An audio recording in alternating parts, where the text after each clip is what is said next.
what is the practice of yoga to you? To me, yoga means so much and is such a powerful tool.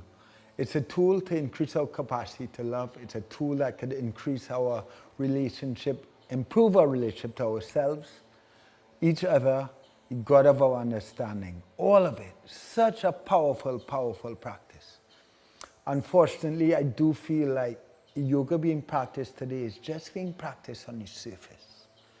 So I invite you to lend me your ear a little bit and just consider a few things. The word yoga means to yoke or unite. Union, right? Like most of us know, right? And then if you were to ask, well, union of what? What are we yoking? Generally, you might get answers like light and dark, mind, body, spirit, mind, body, breath. And all of these are accurate, right? God and our human existence, all of it. None of it is wrong. Because in reality, if we're talking union, we're talking union. There's no limit to that union, right?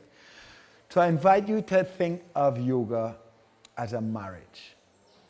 But not marriage like common day marriage, because this marriage, there's no divorce, there's no separation, and there's no getting away. This is your relationship. There aren't even just two people, two individuals, two parties. There's so many. There's your mind, your body, your breath, your understanding of God. There are people around you. All of it in one relationship, yeah? So imagine that you're in this lifelong, everlasting marriage with your body, your breath, your mind, and your understanding of God. So for those of you who are married for long periods of time, I would imagine that you could agree that at the foundation of any long-lasting, eternal relationship and marriage is quality time. You have to spend quality time to get to know your partner.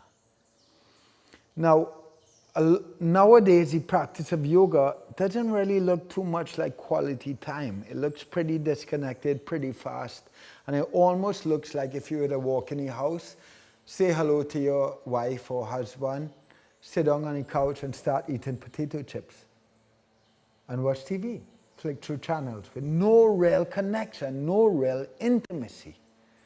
So the practice of yoga now has become really fast and disconnected. So let's consider this. Yogic texts say that the breath is the vehicle upon which the body and the mind merge. So the breath is the vehicle that carries the body and the mind. So our yoga practice should be intimate, right? There needs to be a quality, there's emotion to our practice. Now, sometimes you walk into a room and someone's practice, or you might hear the sound of the room and it's aggressive, or we might be forcing ourselves into postures. We don't want to cultivate that in our practice. We want it to be compassionate. We want it to be loving. We want it to be supportive, yeah?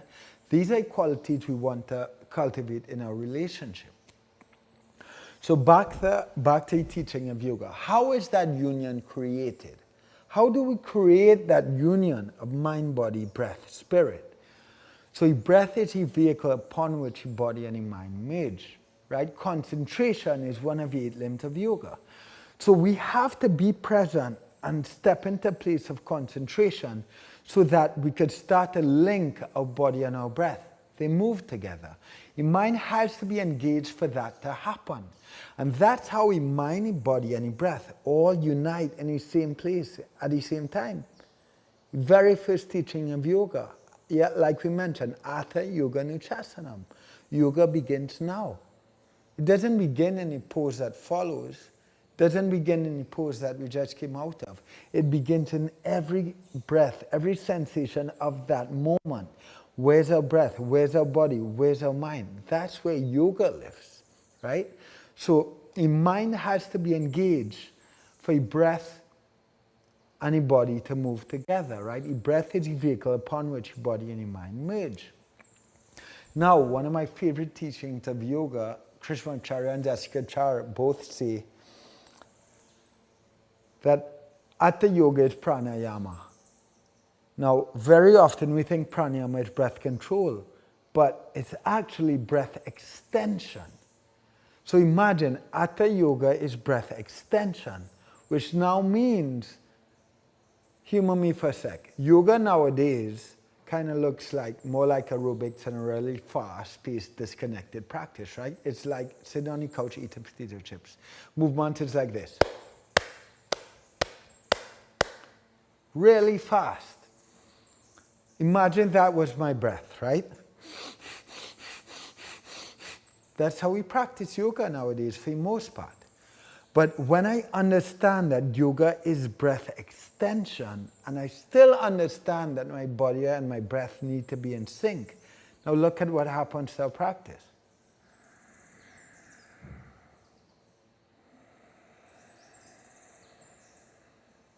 Your movement becomes really intimate. Your relationship becomes really intimate. Every breath matters. Every movement matters. Your concentration is stepped up to a whole other level because there's so much focus involved. There's no way we can be in that element of union and yoga with breath extension and not be present. So what I invite you to do is look at your practice, whether it be a vinyasa practice or any other practice. Look at your relationship to breath. Feel how breath moves through your body. Look at where your mind goes. Slow your practice down. Bring an intimacy into your practice, into every breath and every movement. Remember to reconnect. After all, yoga is a mindful practice, is it not? It's not a practice where we just escape and we move quickly like other forms of physical exercise, which yoga is not. That just happens to be one of the aspects of yoga, yeah? But can we create this moving meditation and depth of practice through breath extension and intimacy, right? A local teacher here once said to me in Trinidad, I did one class with him, and he helped shift my entire practice. He said, move with so much grace that you don't disturb the air around you. What better representation of yoga than to be in complete union with the air around us? To be in such graceful movement and focus that we don't disturb anything around us. We just support it, yeah?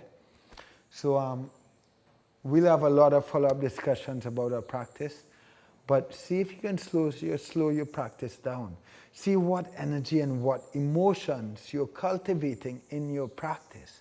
The sound of your breath, the pace of your movement. Is it graceful? Is it aggressive? Is it supportive? Are you creating tension, or is it loving and compassionate? Your practice is alive, right? It has emotion to it. So try to slow your practice down. Try to really connect to the depth of your practice. Breath extension. And see where that takes you. Yeah, love.